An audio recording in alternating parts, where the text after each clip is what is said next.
So I hope you're having a great day, Vapestas. It is colder than a witch's clit up here in the Northwest today. I know it's a lot colder in some places, so grab yourself some hot chocolate or a warm vape, because we got a story time today.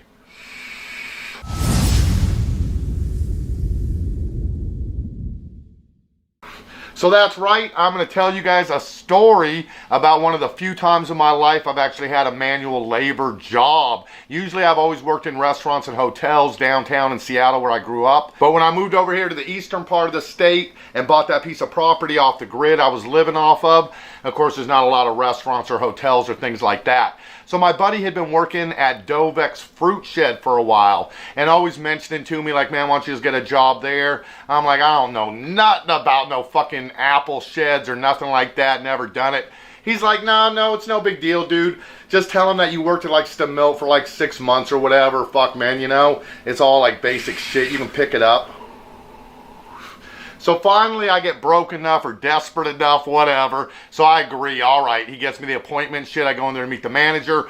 Even going in the place, man, it's just completely foreign to me. There's just fucking apples going every which way on conveyor belts and shit. There's big ass fucking tubs of fucking apples being dumped into soapy water. All kinds of walkways over everything. Then up at the top, there's like a big glassed-in booth where all the managers and all the shit are, where they can just look down and see everything going on, keep an eye on shit. So I go up there, meet with the manager. She's like, oh, Pat told me that you worked with the boxing machine before it's to Milt and everything. So I'm just like, yeah, okay, whatever. Trying to go along with it. So she's like, all right, we're going to have you go ahead and start on the box machine because whoever was running it hasn't been here for a week. So she's like, why don't you just go ahead down there and Miguel's going to show you how to do that. And of course, right away, I don't even got a clue what fucking machine's a boxing machine. They all look exactly the same. And I can tell, she can tell right away. She's like, yeah, right over there. So I find my way over there, and it takes me about maybe a minute or two to realize this fucking Miguel guy, he ain't showing me a goddamn thing. Because I guess, you know, he's been working it for the few days since the guy who usually did it left. And I hadn't really thought about it, but I guess he got plans on staying on that machine. So yeah, he was not happy to see me. As far as I knew, once I got there, man, motherfucker didn't speak no English. Nothing. Of course, I seen him later speaking fluent English. But anyways, I'm trying to ask him how shit works. Well, within a day or two, it was pretty quick. I didn't know what the fuck I was doing. They kind of figured it out. So I ended up getting put on the main line. Basically, the apples come by on a conveyor, and then you've got like 3 different things. You're supposed to put the big apples on one conveyor, and then another size thing here, and then like the bad, bruised, or deformed apples and shit you're supposed to put on another thing. So you got like 3 things going, apples going by like crazy. And now I'm not making any kind of social commentary about this. I'm just relaying the story as it happened factually, and it just happened to be that I'm the only white person on that line at all. You got some white people in the fruit sheds doing forklifts and doing other things. Of course, all the managers are white, but I'm the only guy down there on the actual line sorting apples. Really, I think I'm the only guy, except for maybe 1 or 2 others. It's pretty much all Hispanic women. But I didn't think it was that bad. You'd get a little bit dizzy if you stared at that fucking conveyor of apples going by for too long. You'd look up and fucking everything would still be going by. But anyways, I'm having an alright time, kind of trying to talk to the women and shit, like, hey, how's it going? So we grab this kind of apple and we do this and this. And they're trying to help me out a little bit.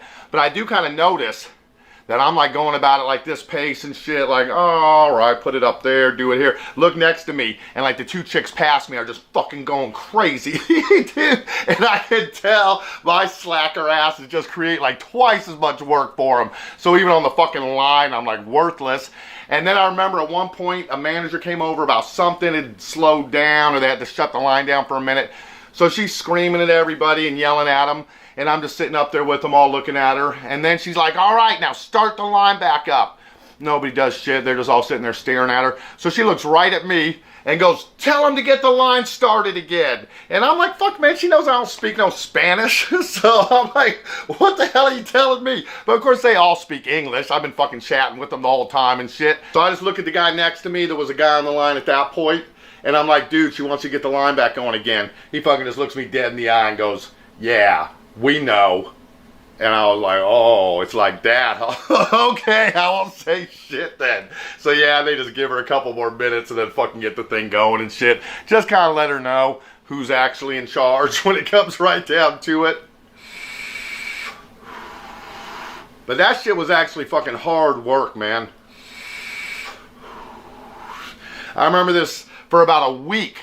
We were packing huge boxes, of 10-pound bags of apples. And they would come down on the conveyors, and then it was me and this other like fucking 65-year-old Hispanic guy, about half my size. And you had to grab 2 10-pound bags and then lay them down in the box, and then grab 2 more and lay them reverse and grab 2 more, and you're filling up like 100 of them in these huge boxes. When they're full, they come by and get them on the pallets. And even fucking that, man, you start getting so tired after a while because there's no, time to rest or rub the muscles. I mean, you're grabbing 2 bags. As soon as you come back up, there's 2 more. You're doing that for 4 hours until lunch break, and then another 4 hours right after that. So I remember I was getting kind of hella sloppy by the end of the first box, and when I put that big ass lid on, it was kind of like hexagonal shaped. And the fucking apples were stacked up too high. So the lid was like maybe a couple of inches up. But I was like, fuck it. And then my buddy Pat comes by with the pallet and fucking grabs the 1 box, puts it up on top of the other box, grabs the 2 of them, and fucking takes them off. About 5 minutes later, he comes back and he's like, fuck, man, you need to pack them apples better. I was like, what are you talking about? He was like, man, by the time I got that fucking 2 boxes back to where they were stacking them, he said there was fucking apple juice just pouring out the side of that fucking box. And I was like, well, it's only the top, apple or 2. And he was like, fuck no, man. That shit's gonna like, domino effect. When you crush the first apple down, it's going to press on the next one all the way down to the bottom. He's like, that whole box is fucked. But of course, he didn't narc me out or nothing.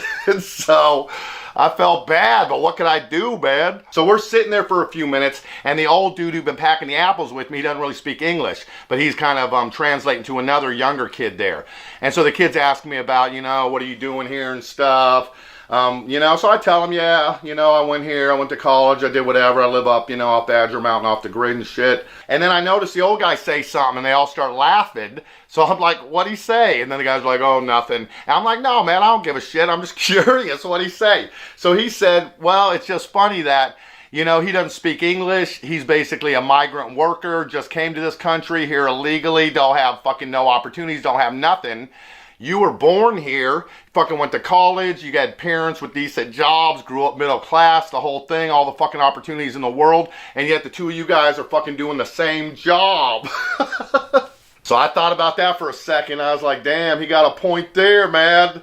That don't say too much for me. But of course, from my thinking, the whole point was I gave up that privilege. The stuff that he didn't have access to, I didn't want access to. That's why I'd moved up on the mountain. That's why I'd, gotten off the grid, done the whole thing. That was going to be my part to not partake anymore on the whole fucking system, So, all right, I'm about to get to the climax of this story now. Just hang on a sec. Let me grab a quick vape.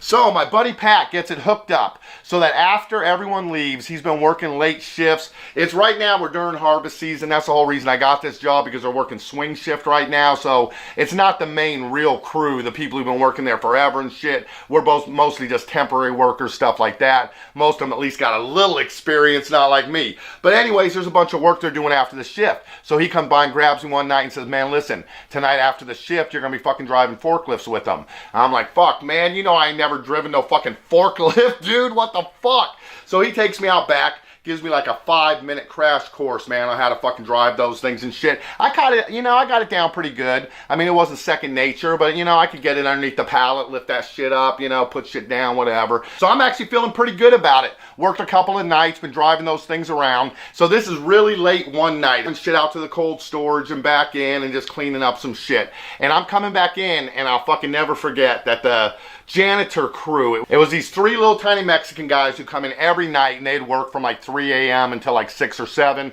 fucking spraying the place down, mopping, doing a bunch of shit. So I'd seen them a few times but never talked to them or anything. So I just remember I come into the main fruit shed where all the fucking conveyors and everything is all shut down now, and it's just these 3 fucking janitor guys, and they've been fucking mopping the floor. And I remember it was kind of like some soapy water puddle kind of sitting right in front of them, and they're against one of the apple conveyor belts. It's like a metal rack. Actually, it was the one with wheels on it. The apples themselves didn't go across it, but boxes did. So boxes would come in and they would slide across all these little metal wheels all the way down. So I just remember these two guys looking at me, and I'm coming in driving this thing forward. And if you know anything about forklifts, the back wheels are how you steer. They actually drive a lot better when you're driving backwards. Most of the time you got a load on them, so you're not looking forward. You're going to drive them backwards and be looking over your shoulder. Anyways, they steer easier if you're driving them backwards. If you're driving them forward, then the back fucking steers out from under you. Anyways, I'm coming down this hallway. These motherfuckers are looking at me and looking all fucking shocked and kind of scared, like, what? And so I'm thinking, like, what the fuck's their trip, dude? I hadn't realized at the time that fucking forklift tires have like no traction whatsoever, man. They're like fucking NASCAR tires or something, just bald, smooth fucking tires. And so, of course, these guys did realize it because they've been around fruit sheds for a long time. So they see me coming and they literally start climbing back up over that metal fucking grate like they think I'm coming right into them. So I'm like, what the fuck, dude? I'm just coming up, go to cut my turn like I, would do because you can cut it pretty sharp with that back tire spinning. Fuck, man, I hit that soapy ass water and my ass goes into a fucking tailspin, dude, around and around, man. Not even like a fucking 360 or 720. It'd be like the next one, the 1080 or a 13. I don't know what the fuck, dude. I just remember seeing conveyor belt Mexican guys, fucking doorway conveyor belt, the fucking Mexican guy. And man, after about 3 or 4 rotations, I slam into this big ass rack that is like attached to the wall. It's like shelves and shit where they store things, and there's nothing up there right now. But anyways, I nail into this big ass fucking metal beam that's bolted down into the fucking concrete, and I come to a stop, bam, and I'm like, oh, what the hell? But I'm cool. Of course, I look over at those fucking Mexican guys right away, and I'm like, fuck, like, are they gonna fucking say something? And then I was like, oops, I guess I came in a little too hot. And then they fucking started laughing like, oh, crazy gringo. So I fucking get the forklift backed up and pull it. And when I look down, I happen to notice that the fucking metal leg of this fucking rack is like bent at the bottom, and the bolts that are going into concrete have like come up out of the concrete a couple fucking inches, dude. So I'm just like, fuck. I'm like, that's serious shit, dude. So I'm talking with the guys a little bit. Fucking ends up they're hella cool, dude. They end up fucking being stoners. So we're smoking a couple bowls and shit. My buddy Pat comes up. I'm like, oh man, you should have seen what happened, dude. He's like, fuck, dude, you don't ever go through puddles and shit with those forklifts, or else you got to be careful. Like, even if it's raining out or anything, because he's like, they slide like a motherfucker.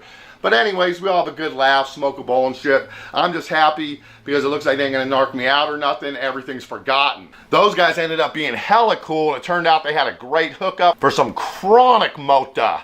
So yeah, they would bring that in. We'd always be looking forward to them showing up at like 2, 3 in the morning. We didn't have no weed. They're always bringing bowls. But anyways, to finish up this story, so everything turns out good that night. We fucking put everything away, go home.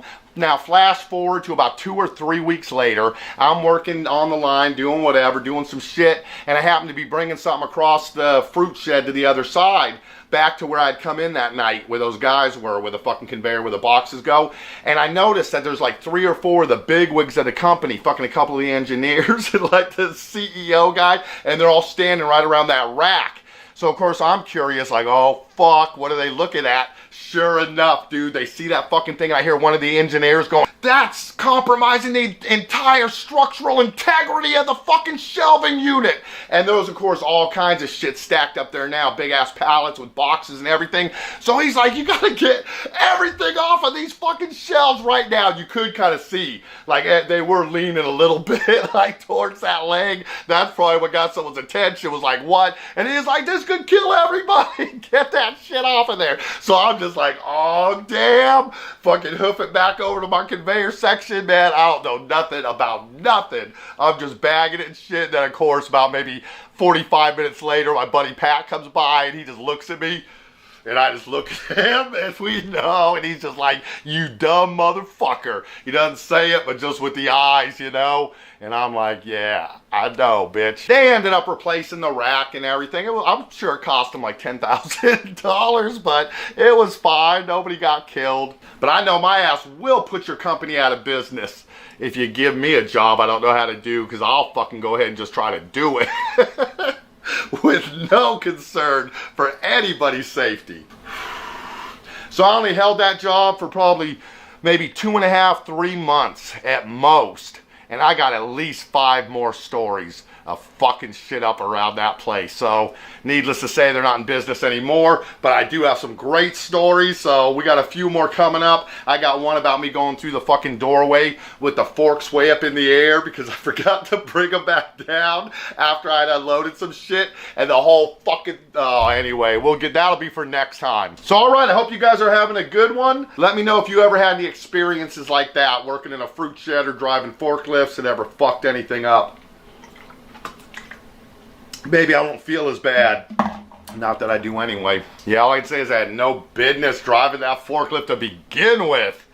But all right, guys, thanks for hanging out for a little while. If you're curious what I've been vaping on, this is actually the G320 320 watt mod by Smoke with the TF V8 tank. I just about sucked all the juice out of it during this story time. But I'll take another big hit off of this thing. You can see how great this thing's vaping. I've been hitting it at 125 watts today. And in the meantime, don't forget to subscribe, like, and comment on this video. And then I'll see you guys right back here on the next one.